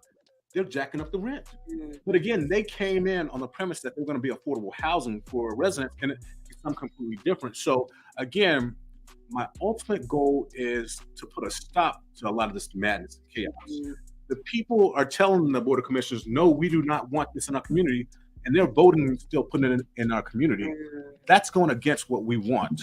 And so what I'm going to do, sorry to be a rabble rouser or a troublemaker or whatever the case may be, but we're going to make our voices heard, whether it's protesting, whatever the case may be, because it's voting. We want affordable housing in Clayton County. We don't want y'all to keep on pushing us to the south of Jackson and Griffin and all those other counties. We want to stay. Somebody in here just said that they're giving money to people to move to Columbus. Columbus, Georgia is offering more money, offering money to people to move out there. Yeah. So it's definitely something with what you're saying. So again, I want people to call me.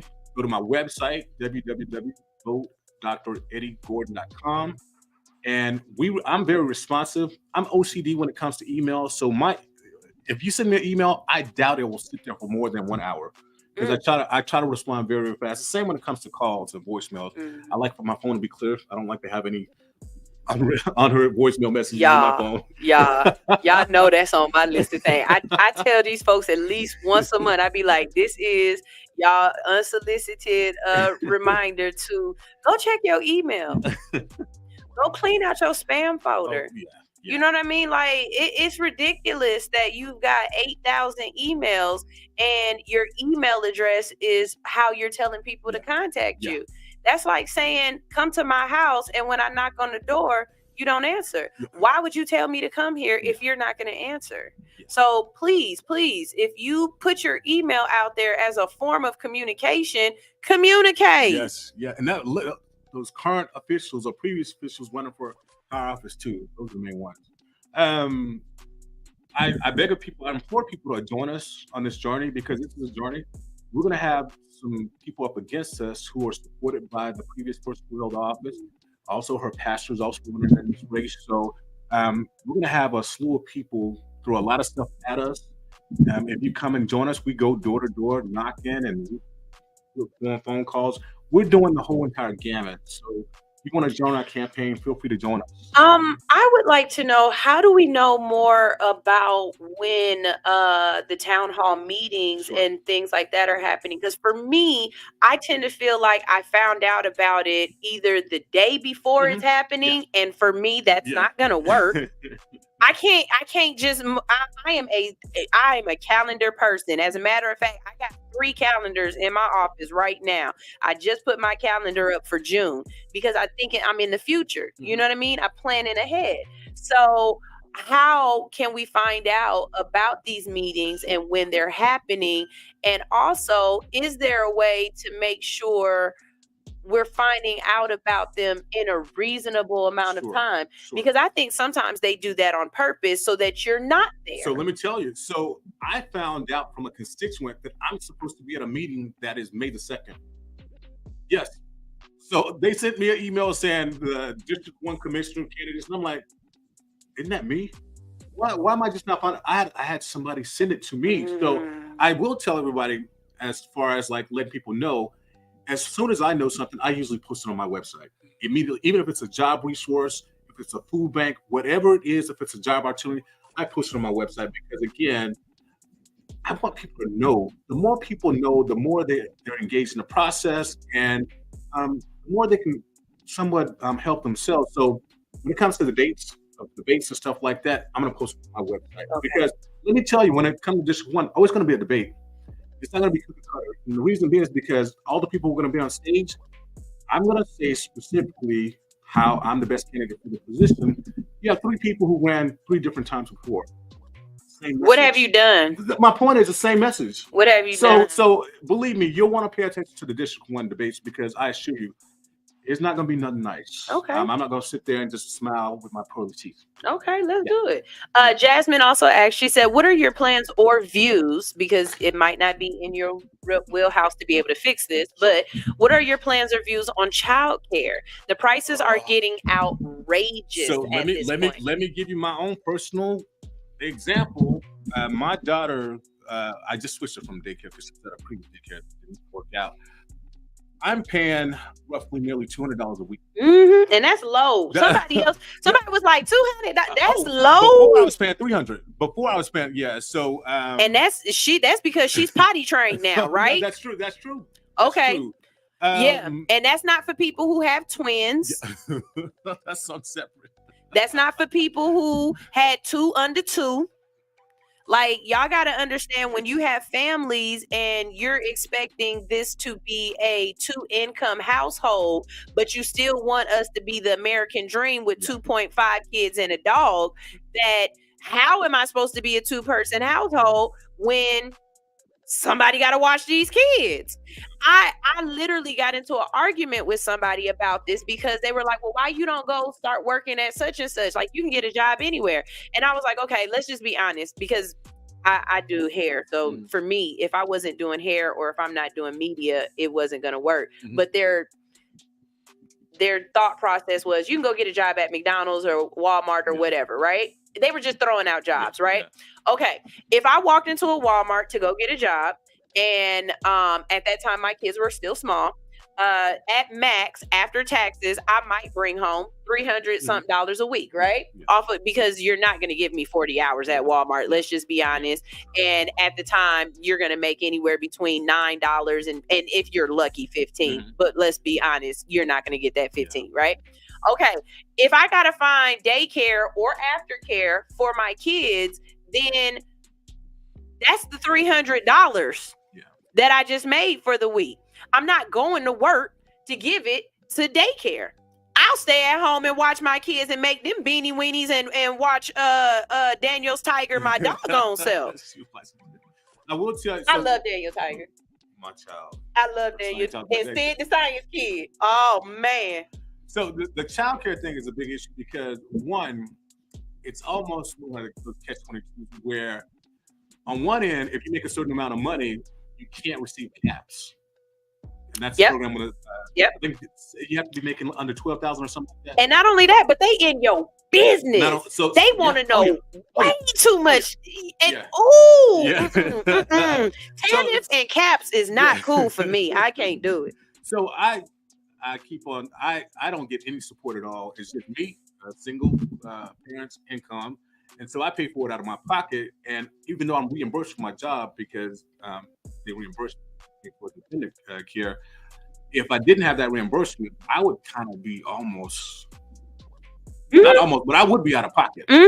And so what I am going to do, I'm going to get some feedback from some of the residents, is see if there's a way where there are incentives for daycare providers who offer low rates for families in District 1. I'm sure it could happen right now because I'm not at the district level. I'm not a commissioner.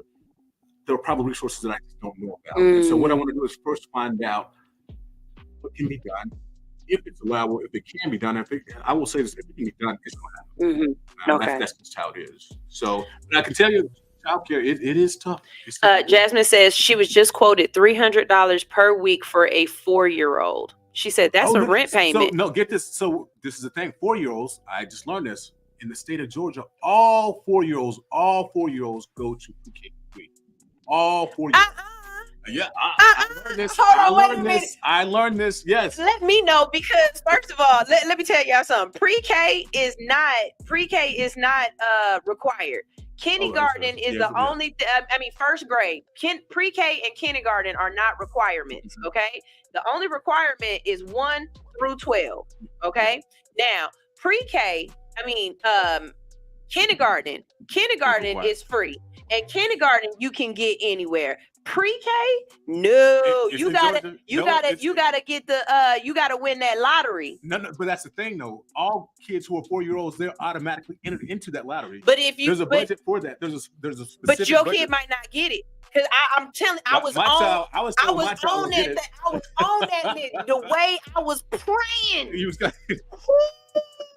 Georgie was number 4 on that list, Shirley. When I tell you, I ain't never prayed for somebody not to show up to school so bad in my life.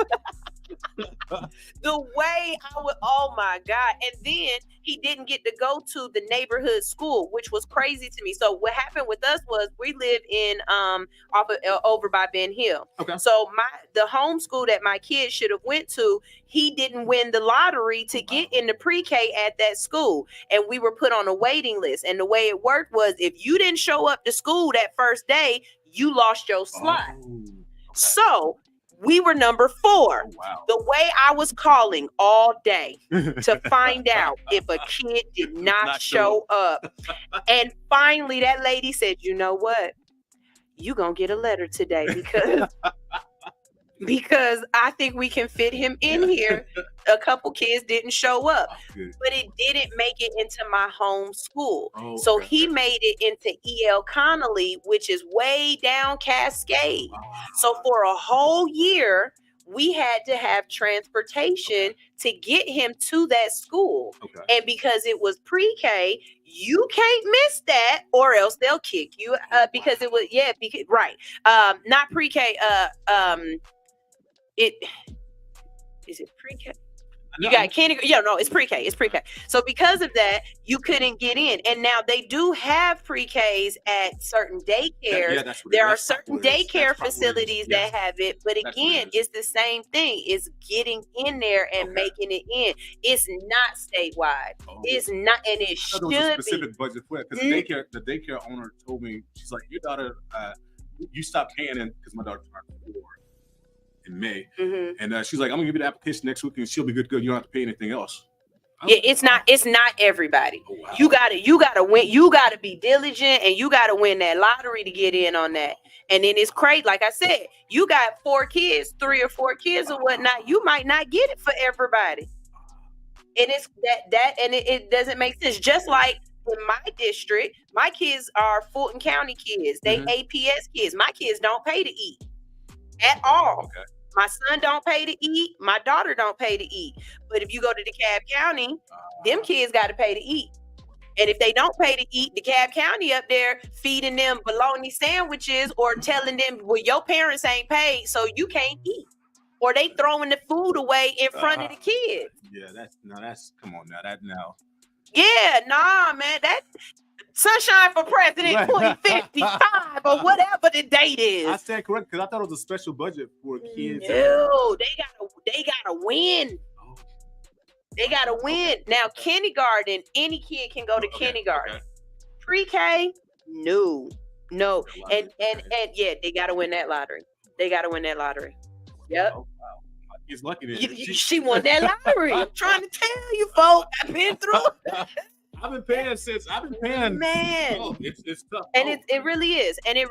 So what I'll do, take it upon myself to go back and look and figure that one out, because I'm gonna look and see if there was some. And different resources. counties Yeah. might have different resources and run a little bit different. But I'm telling you, in APS Atlanta, no, everybody don't get to go to pre-K. Wow. No. Not everybody get to go to that. And then what I really felt bad for my daughter was when it was time for her to go to pre-K, it was COVID. So my they had the daughter, virtual thing. yeah, they tried.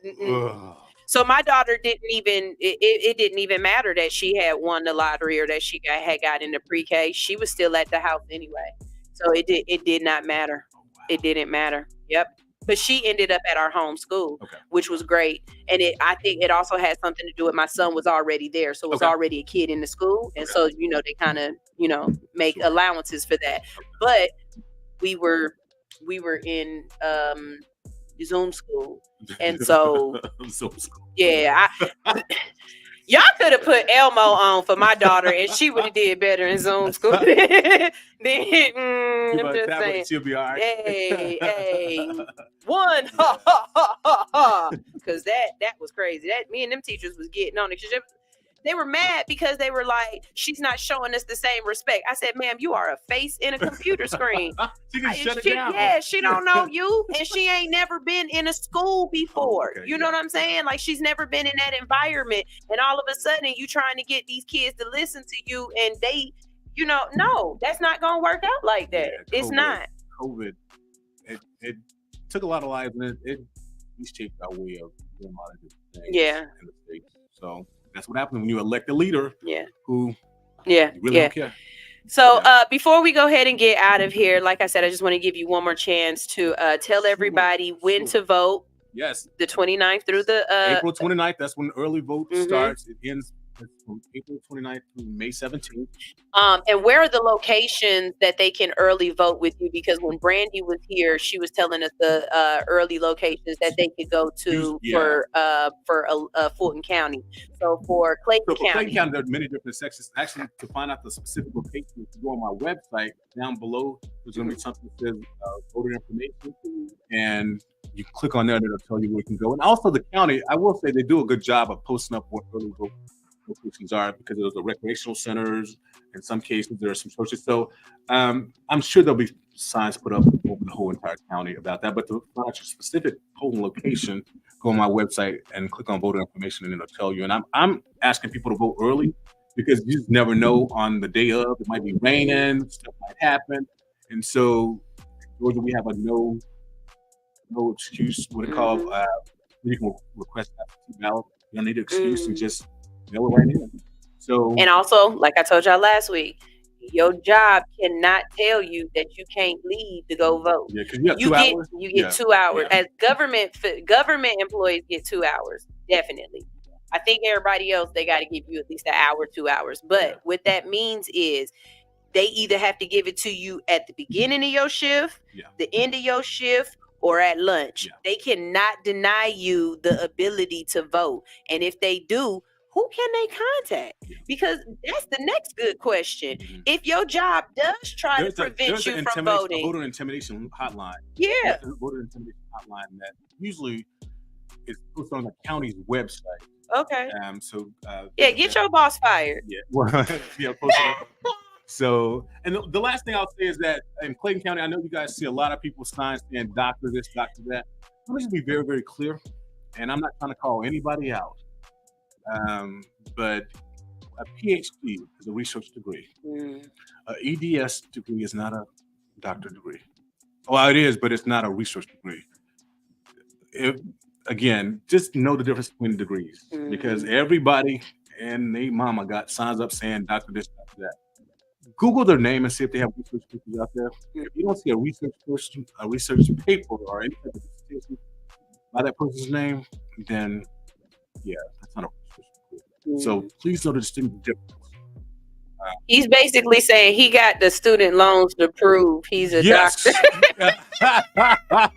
Yeah, I didn't buy my degree. That's what he's saying. He's saying, I went to school. I actually still had to present my research to the Department of Corrections and present my findings. It wasn't just So that's what your doctorate is in? My doctorate in criminology. Oh, justice. okay. Yes. So I actually have to do research. I have to present my research findings. My research is actually published in the Library of Congress. Okay. So what was your dissertation on? it was on female prisoners. Okay. And you changed it. Wow. The rate of female prisoners released to a halfway house to Georgia Department of Corrections. That's dope. That's really dope. So please, and he brought me a scone. Yeah, y'all. You know, when we go out, he didn't come empty-handed. Yeah, we gotta bring your mama. food. Your mama. Yeah. His mama taught him. Yeah, we got. Yeah. The community taught me. Right. My bad. Yeah, we. Yeah, they taught him right Yeah. because he didn't come empty-handed. Yeah. He came with, I might not be in Clayton County, but I want a yard sign. Oh, sure, of course. Get on my website. I will bring you a yard sign. I want a T-shirt. Yeah. Oh yeah. You know what I'm saying? I want a shirt. Send me an email. I'll be more than happy to. Yeah. Definitely. We like I said, we're coming to people. Don't forget to donate to our campaign. Yeah, please donate. Please donate because, like I said, we're having a slew of people come after us. So your donation would truly, if it's $10, $5, whatever you can donate, please donate. We really appreciate it. I concur. Like I said, we come to you. We're at the. I know this weekend we're going to be doing barbecue for the homeless. So we're doing a lot of stuff in the community. And so you just tell us what you need, and we'll be more than happy to come out. Please let me know and let HITS in general know about different things that are going on. You have my phone number. I got your phone number. And I'm coming back. I'm letting you know I'm coming back. And he said something earlier, and it's crazy because me and my husband were talking about this last night, and I'm glad you don't, but I'm telling you right now, he's right. It's people out there who want money. It's people out there who want fame and fortune, and it's people out there who want power. He say he don't want power. I do. I do. I'm not big on fame and fortune. I don't want fame. I want the ability to make stuff happen. Yeah. You know what I'm saying? One of the back end things of me meeting all of these different people who are running for office and who are having change makers is that I got their phone numbers in my phone now. You know what I'm saying? So when you text me, did I text you back? Yeah, he did. He did. And he emailed me right back too. And it's like, that is real power. Power comes from when you can have leverage to get people to do things, where you can be in rooms that you might not necessarily have been able to be in because you don't know the right people that will open that door for you. That's where power comes from. So I do want you to have power. I want you to have power because power instills change. Now, how you utilize that power is how the change is either going to be beneficial or nefarious, right? So, yes, you do want some power because you need change. Yes, we do. Because we need change. We do in Clayton County. We do because last little feel is that we're creating a population of homeless, elderly homeless population. Which is scary to me. And we didn't even get on how out going that way. The amount of what are they doggone called? Efficiencies. Oh, the amount of people living out of efficiencies and living out of hotels. We didn't even get into that. We had a case like that. Lady was living in a hotel. We were able to provide a list of resources, but stuff like that. I mean, we should be able to respond to people who need help. That is you can call being, representative. There's no reason why the amount of kids that are in efficiencies are inefficiencies. You know what I'm saying? It's no reason why a school bus should have to pull up to an efficiency and pick kids up to take them to school. If you don't see a problem with that, you got to understand that's not the problem of those people. That's the problem of the community and not having housing for these people to go to. Even down to the squatters, y'all. People aren't just stealing homes and things because they want to. They stealing homes because they don't have any other options. And what do you want them to do? Just live on the street? That's not what they're going to do. They're going to find a way to house themselves, whether it is legal or not legal. And that's what we're seeing happening. We're seeing it happen more because of the fact that we can't afford housing. We can't afford the rent. We can't afford the mortgages. We can't afford the taxes so that we don't lose our homes. You know what I mean? And if we don't fix that, you're going to see way more singles in and days in and $2.99 for a week popping up. And think about that. $300 for a week for 4 weeks. That's $1,200. That is rent. That is being able to afford rent. But the difference is they're able to pay on a different schedule. The difference is they didn't have to have first month, last month, and deposit to be able to get into this domicile, right? It's way different trying to get a place to stay and you just got to give them that $250 or that $200 to move in. It's different when they want $1,600 to move in, plus you got to pay your deposit, which is half, plus you got to pay first and last month rent. And that's on the low end. In Clayton County, it is going up $2,000 a month. Elderly couple, go back. What are the amenities for the city if I'm paying $2,000? Like, you got to understand that too, y'all. If you paying a lot in rent, you supposed to have amenities. Yeah. And I don't mean just amenities at your location, like in your apartment complex. Amenities are how far is the nearest hospital. Amenities are how far is the fire department. Amenities are the school system. Amenities are, baby, the fact that we living in a food desert. Amenities are grocery stores. You see what I'm saying? If the only thing that you have in your neighborhood is a Family Dollar and a Dollar Tree, that's a problem. Where is the Kroger's with the S? Where's the Kroger's? Where, you know what I mean? Those kind of things. That's why you're paying the rent that you're paying. It's not because you've got a silver refrigerator compared to a white one. Those aren't amenities. I'm sorry. We gotta get when you going from there, baby. When you want from there? Don't you say that to me? I will serve my dad will hear you and say, "I will serve as your strategist." Come on now. Y'all don't want me because what's his name? I will Eric Mays the hell out of y'all. Y'all don't want me because I'm coming up there with an Eric Mays t-shirt on, just so y'all already know. I'm reclaiming my time. We're gonna get you on a commission or something, because see, we need voices like this. And some people have been in politics for now, so God long. told me with my job is to get the information out there. My job, that's why I'm saying more things where I need to know where this stuff is at, so I can pull up. Because if I pull up, I'm telling everybody with me to pull up. You know what I'm saying? If I pull up, I'm bringing my cameraman and we going live, and y'all not gonna miss this. We gonna see this live in real time in action. You can't, like, my mouth is big. We don't do scripts. No script, unscripted. Right. And I don't have a problem asking you a question. Another thing too is something that we don't do enough of during the like you said, go back and find out about these people. How have you been voting? If they've been voting against you already, why would you give them another chance to vote against you again? You might have a different wig, a different type bodysuit, but you ain't changing. Look, start treating these politicians the same way you treating y'all spouses and y'all boyfriends and stuff like that. Hey, if you ain't loving on me and spoiling me, then I don't want to be with you. Stop letting these politicians take y'all to Waffle House when they need to be taking you to the Cheesecake Factory. No, that's not that people. Let's at least get them to come to Denny's. I mean, Denny's is racist. Okay, no Denny's. We're not going to Denny's now. You're right. We can't do Denny's, but I'm old school. We could go to Folks. Y'all remember that? I'm sorry.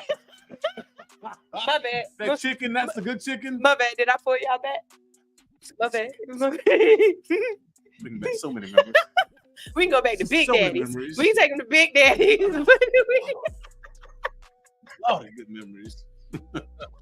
Yeah, I'm old ATL. Oh. Anyways, we're gonna go ahead and get out of here. But I know this is not the last time that we are going to see or hear from you, future commish. Yes, we will be back.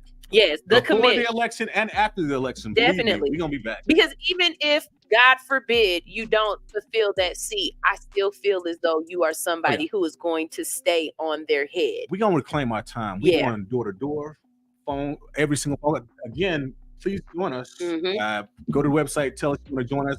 people think I'm joking. Most people have been going up to the homes. They've been surprised, like, oh, come to this neighborhood. Mm-hmm. Why wouldn't I? I ain't scared. Why wouldn't I come to this neighborhood? I ain't scared. My daughter, I'm sitting up there with her little trike, sitting up there. Like one lady, I'm going up to her house with my daughter, and she's like, "Is this?" She was like, "Yes, ma'am." Did it, Dr. Gordon want your vote? She was like, I'm just so surprised. And you brought the little one. Yes, Friday, Saturday, and Sunday, I'm usually out. We're in the community. He said, I'm a real dad. First of all, I'm not a step. No, he said, I'm a real dad. This really my kid. Yeah, not only is it, first of all, you look. I ain't just kissing babies just to be kissing babies. And my child, she will look at you crazy too. It's all right. It's all right. They watching us, and that's what they supposed to do. And that's what they supposed to do. So I'm very happy that I met you, so that you could introduce me to Best him. Campaign manager on she earth. Ain't playing. I tell you, Miss Robin Stewart, I've been on it almost nearly 30 years. Best campaign person ever. I don't care what anybody say. Definitely. When I run, I'm gonna get you. First of all, they got people right now who really need it. That's a different story. So, like, as a matter of fact, have you met Vonnie? we got somebody else in Clayton County might need to go ahead and be talking with you too. But with that being said, anybody else out there that is running for a position anywhere, this is the place to come. Come on. Yeah. And I promise you the microphone will work. That's right. We get this mic on. We're gonna be heard. Yeah, we're gonna be heard. You know what I mean? So thank you again. We're gonna go ahead and get out of here. But you will be seeing parts of this again on my Instagram. Make sure you guys reshare. If you're not in Clayton County, but you have family members in Clayton County, tell them to vote. You know what I mean? Yes. Exactly. Request a yard sign. Make sure your voice and your opinions are heard, and they're heard by somebody who will reiterate them to make sure that they are heard by the right people. That's always what I've stood on. That's always what I believed in as well. And that's why I'm champion for voting, and why I'm pushing as many people as I can to make sure that they standing up and their voice is heard. Because if you don't use your voice, there are definitely people out there who are trying to silence it. Yes, and we're the only candidates in District 1 who's supported by the union. So the local union, which we love, and the AFL-CIO, the North Atlanta Council here in Atlanta, have supported us. So we love unions. We're going to be on the front line, ensuring that we're fighting for people for affordable housing and livable wages. So again, we want to thank the unions, the local union and the one in Atlanta. Awesome. Jasmine said this was a wonderful interview. Thank you so much, Jasmine. I really do appreciate it. And I hope to see you here again, tuned in. This is All Hustle No Fear on Hits 92.3, the real definition of internet radio. I'm gonna play y'all a little bit of music to get out of here, but as always, you can tune in, and we're here for the city. Like, we're here for the people. You know what I mean? That's literally what I'm here for, and I'm glad that I can be a part of this. So let me see. I want to play something respectful. Okay. Y'all know I ain't got too much respectful music. We kind of hood over here. But you know what? Here is Obiage with Tides Turn, because we need the tides to turn. Here we go.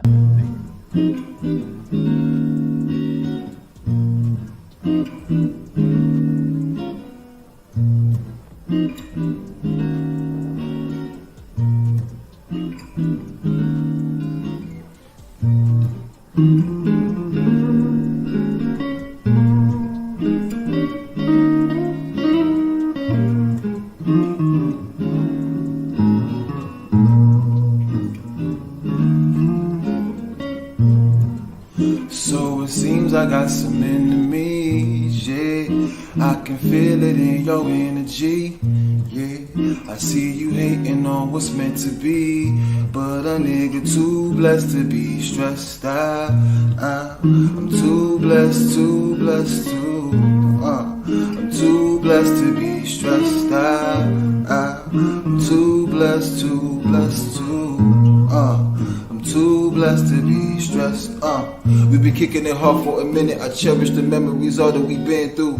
I guess that I didn't prepare for the moment that we couldn't work through our issues.